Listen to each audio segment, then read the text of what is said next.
خب من بروتوسم. توی نمایش جولیوس سزار نه، توی نمایش آنتیگونه. آره زندانبان کرئون، نه از نگهبان کرئون هم زندانبان آنتیگونه. آدم خشنیم ولی چون قدرت دستمه عصبی نیستم. یه شاهزاده توسط عموش اسیر شده. خب اولش خیلی میترسه، اصلا نمیدونه کجاست و به چه دلیل، ولی خب بعد که متوجه میشه همچنان ترس داره از این قضیه تا وقتی که بروتوس قانعش میکنه دیگه. و خب دیگه از اون موقع تبدیل میشه به دختر شجاع که دیگه از هیچ چیزی نمیترسه، یعنی از مرگ حتی. سوفوکلس نمایشنامه‌ای نوشته در باب اساطیر یونان باستان که شهری بود به نام تبس که پادشاهی داشت به نام اودیپ که او دختری داشت به نام آنتیگونه. این اپیزود قسمت‌هایی از پشت صحنه اتاق گریم تئاتر آنتیگونه نوشته آقای محمد فرهادی با اقتباس آزادی از این نمایشنامه. درود، من مارال هستم. اینجا گریم ارشوه. ما قراره چهره پردازی رو با یه روایت تازه تماشا کنیم. کاراکترم اینجوریه که توی ذهن آنتیگونه است و کسی جز آنتیگونه منو نمیبینه.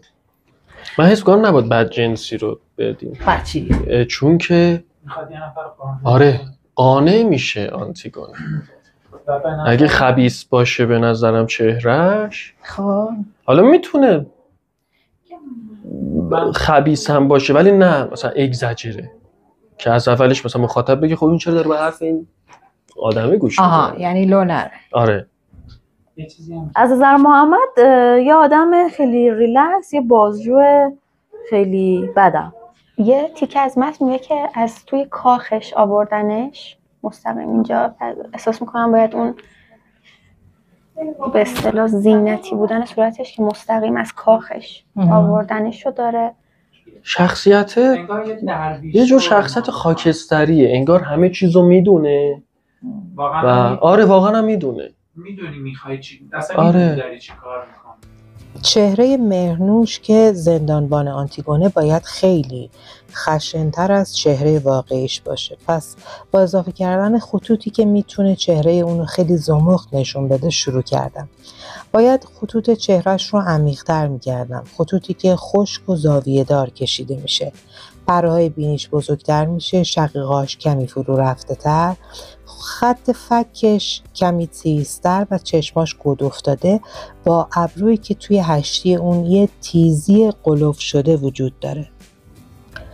برای چهره آنتیگون باید زیبایی و شجاعت در کنار هم جمع میشد. پس بیشتر با رنگ صورتی طبیعی میکاپش کردم و سعی کردم جوانی و زیبایی رو توی رنگ‌ها نشون بدم و کمی با مژه‌گذاری و کشیدن خطوط ابرو چشمای کشیده بهش دادم. و اما عرفان، بروتوس داستان، چشمای نافذی که با رنگ سیاه ایجاد شده بود و زاویه دادن به خط ریش و سیبیلش. چون مسافر زمان بود کمی هم موهاش خاکی کردم. اینجا هم اتاق آینه است، جایی که چهره‌های امروزی به شکل آدمای تو اسطوره در میان. هرچند که بیشتر مواقع تو سالن‌های اجرای تئاتر به اتاق گریم کم توجهی میشه، ولی بالاخره با همکاری گروه شکل نمادینی از یه بساط چهره پردازی برامون فراهم شد. البته فاصله تماشاچی با بازیگر و نور صحنه خیلی تو پررنگی و کمرنگی خطوط تأثیر داره و از اونجایی که ما به دنبال معنا بودیم که به چشم بیننده از اون فاصله دیده بشه، عمق خطوط بیشتری لازم داشتیم. معمولاً قبل از اولین اجرا یه زمانی رو با کارگردان میذاریم که گریم رو با نور سالن چک کنیم، یعنی در جایگاه اولین صندلی تماشاچی با نورهای رایج صحنه به چهره گریم شده بازیگر با دقت نگاه کنیم تا اگر نقصی یا کمبودی یا زیادبودی دیدیم حتما تصحیحش کنیم. وقتی شخصیت‌ها از لابلای بروسا و رنگ و پودرها بیرون میاد، بازیگرها با یه حال دیگه‌ای وارد صحنه میشن و گریم انگار نقش مکملی برای احساس بازیگر داره.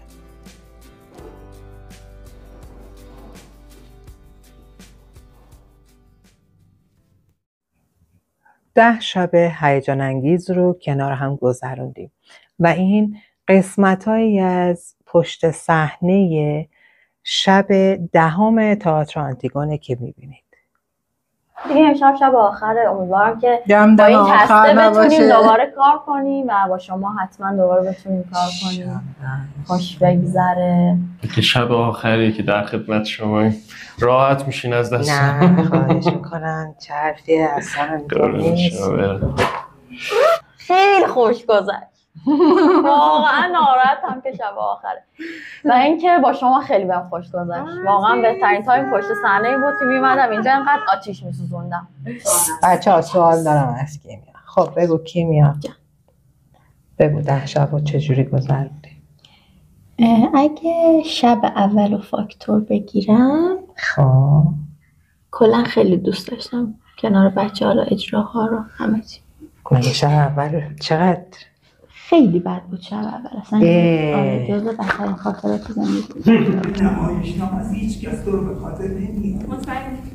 اینا رو ببین، همه‌شون منو به خاطر میسپارن. آنتی خیال میکنی میتونی با اراده این پادشاه بجنگی؟ هیچ کس نمیتونه جلوی قدرت من پیروز بشه. ردت نشانتی کنه، هر جا قدرت هست مقاومت هم هست، ازش نترس. خفشو دهنتو ببند. تجربه‌ای که دارم همیشه اتفاقی میافته. همیشه برام اینجوری بوده که شب سوم اجرا از همه شبا بهتر بوده. واقعا؟ آره. چه جالب. آره همیشه. و اینکه یه چیز دیگه هم همیشه دیدم اتفاق میفته، اگه شب اول خیلی خوب باشیم شب دوم خوب نیست. واقعا؟ نمیدونم چرا اینجوری میشه. چه عجیب. آره. با بچه‌ها خیلی حالم خوب بود، با همشون خیلی دوستشون دارم واقعا.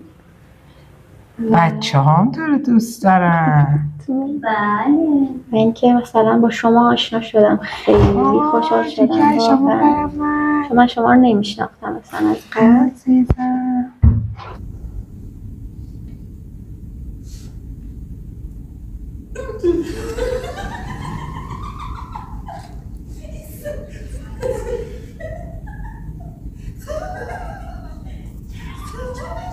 به شب اول هیچ کدوممون راضی نبودیم از خودمون، هیچ کس. و شب سوممون باز بس همه شبا بهتر. شب دوم بهتر شد، شب سوم از همه شبا بهتر شد. البته دیشب هم شب خوبی بود. و همیشه شب آخر غم انگیز. این اجرا اولین تجربه اجرای عموم من بود، ولی برخلاف تصورم خیلی خوب بود، به خاطر اینکه از اول انتخاب کردم که با آدمای خوبی کار کنم. یعنی اون آدمایی که باشون کار کردم از اول یه شناخت ریزی داشتم که چجور آدمایین و اینکه واقعا درست بود همون چیزی که فکر می‌کردم. خیلی همه رو دوست دارم، خیلی همه رو دوست داشتم. بعد عرفان، کیمیا، حتی آقا صمد، همه بازیگرها خیلی خوب بودن. اصلا احساس بد یا انرژی منفی بهم دست نداد. دست خودم دیگه نمیخوام تو دنیایی که نقشه رو پادشاه تعیین میکنه بمونم.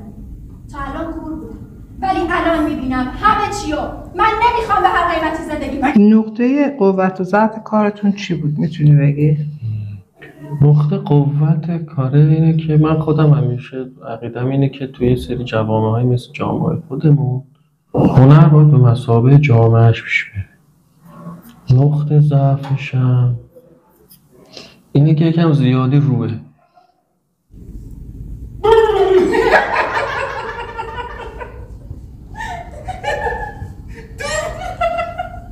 جالب که نوشته به نظر من دیالوگ اصلی دیالوگ بازیگران نبود، سکوت تماشاگران. اونجا زندان منه، من هر کار دلم بخواد میکنم. راست. یه کار نکن تو رو هم بندازم کنار آنتیگونه ها. واسط به خودت باشه. حالا خودت کدوم قسمت گیریمت روت نشسته بود به قول آبادانیا؟ آره. به نقشت نزدیک احساسش کردی؟ آره. کیمیا نظر تو چیه؟ راجع به چی از حواسم نبود؟ کدوم قسمت گیری من بیشتر روم نشسته بود؟ من موهاش که یه حالی خاکی میشه. اینم از دور قشنگ دیده میشه. راست میگی. خوب زشت شدم یا نه؟ قشنگ زشت شدی. قشنگ. دیگه شب دهم خیلی خوشگل زشت شدم.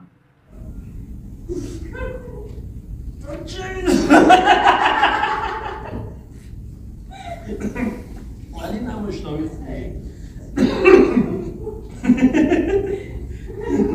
داره گیریم هم الان کامل میشه. تو نقش خود دارم فرو میرم. من نقش منو گرفت.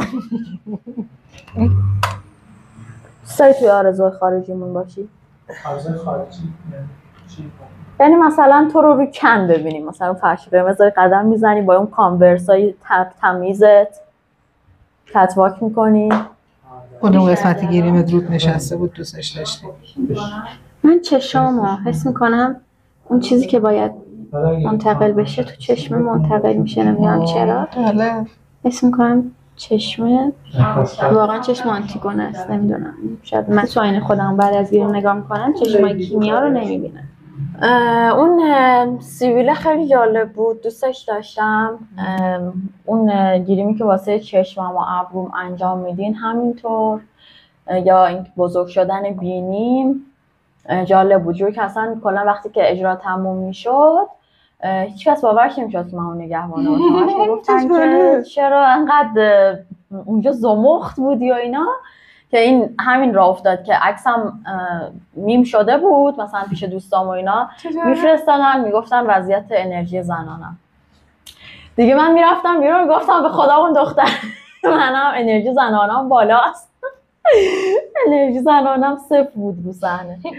دیگه گیریمه کمک میکرد که من کلا انرژی، بعد خیلی اصلا فکر کرده بودن که من چیزم دیگه مردم. گیریم عرفان رو هم من خیلی دوست داشتم. گیریم که شما واسه عرفان انجام میدادین تنها گیریم بود که واقعا قیافه عرفان رو زیبا تونست بکنه و خیلی واقعا جادویی بود. چی تو صورت عرفان جالب بود؟ عرفان هیچ صورتش جالب نیست. نه تو گیریمش اون حاله و تصویری که به موهاش داده میشه جالبه، اون سفیدیه و حالت چشماش خیلی به نظر من جالبه. خب سر بیا پایین.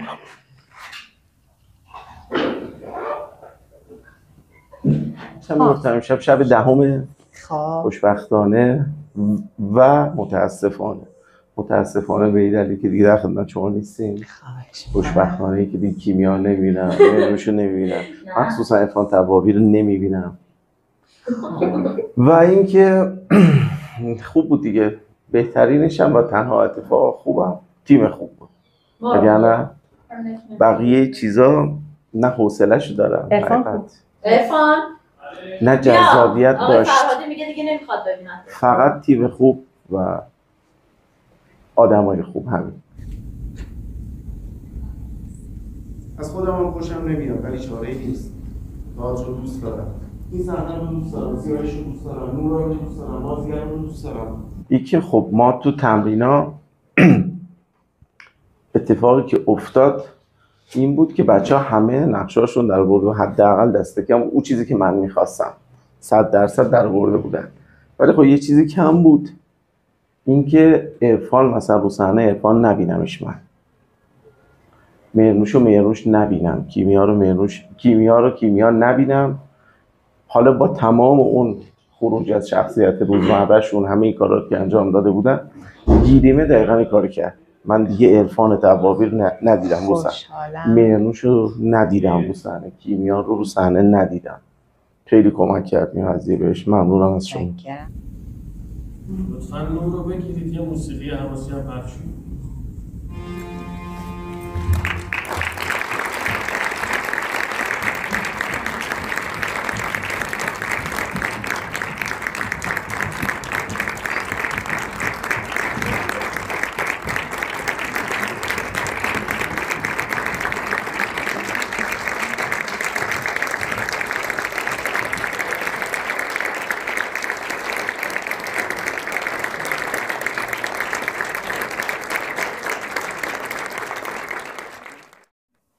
و این پایان پشت صحنه گیریم تئاتر آنتیگون بود. اما تو گیری مرشد داستان‌های چهره پردازی ادامه داره. ما هنوز حرفای زیادی برای گفتن داریم.